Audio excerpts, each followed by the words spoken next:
Саламатсыздар ма балалар? Бүгінгі сабағымыздың тақырыбын білу үшін ең алдымен ребусқа назар аударайық.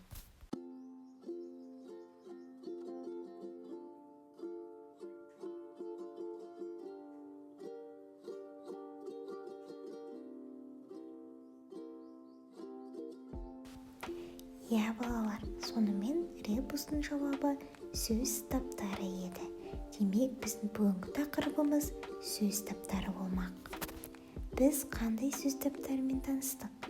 Зат есім, сын есім, сан есім, етістік және де олардың бірнеше түрлері. Ендеше осы сөз таптары туралы білетінімізді еске түсірейік. Тест сұрақтарына назар аударыңдар.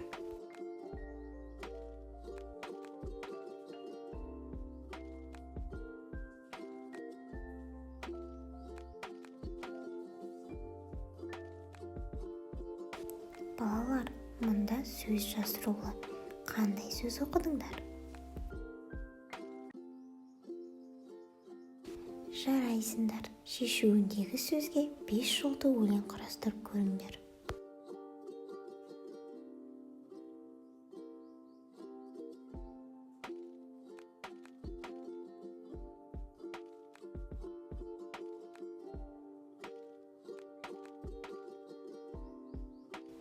Оқулықпен жұмыс.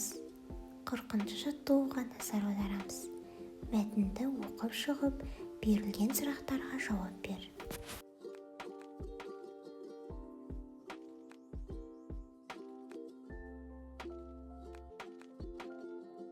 41-ші жаттығу. Көп нүктенің орнына негізгі зат есімді қойып жаз. Негізгі зат есім дегеніміз не? Туынды зат есім дегеніміз не? Бұлардың бір-бірінен айырмашылығы неде?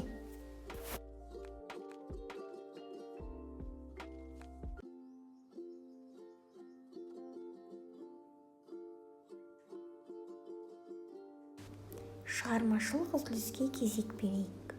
Егер де сағат тілі бойынша 2 әріптен қалтыра отырып оқысаң, мақал шығады.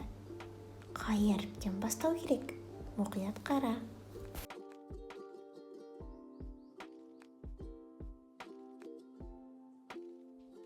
Балалар, осымен сабағымыз аяқталды.